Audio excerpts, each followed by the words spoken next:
आखिर क्यों नीरज चोपड़ा ने दे दिया इंडियन आर्मी से इस्तीफा? वजह जानकर आप भी हो जाएंगे हैरान।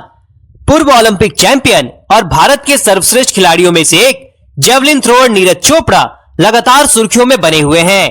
हाल ही में अपने टूर्नामेंट नीरज चोपड़ा क्लासिक में मौजूदा ओलंपिक चैंपियन पाकिस्तान के अरशद नदीम को बुलाने पर नीरज चोपड़ा को काफी आलोचनाओं का सामना करना पड़ा था। तब नीरज चोपड़ा ने उस पर सफाई भी दी थी। अब नीरज अपने एक फैसले के कारण चर्चा में आ गए हैं। असल में नीरज चोपड़ा ने भारतीय सेना से इस्तीफा दे दिया है। टोक्यो ओलंपिक में गोल्ड मेडल और पेरिस ओलंपिक में सिल्वर मेडल जीतने वाले नीरज चोपड़ा पिछले 9 साल से भारतीय सेना से जुड़े हुए थे।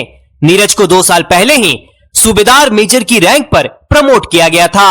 भारतीय सेना की राजपुताना राइफल्स का हिस्सा रहे नीरज चोपड़ा इससे पहले सूबेदार के पद पर थे।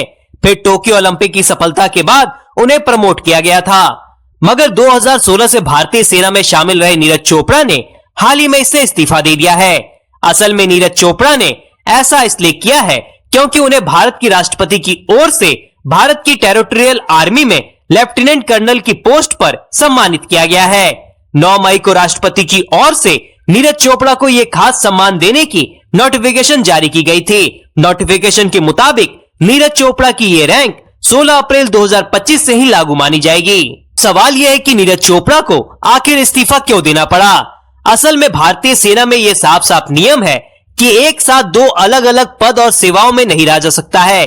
नीरज चोपड़ा के मामले में वो सेना में सूबेदार मेजर रहते हुए टेरिटोरियल आर्मी में लेफ्टिनेंट कर्नल नहीं रह सकते थे, इसलिए उन्हें सेना की अपनी नौकरी से इस्तीफा देना पड़ा।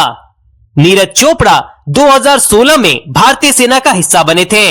तब वो नायब सूबेदार के पद पर थे और फिर सूबेदार की रैंक पर प्रमोट किया गया था।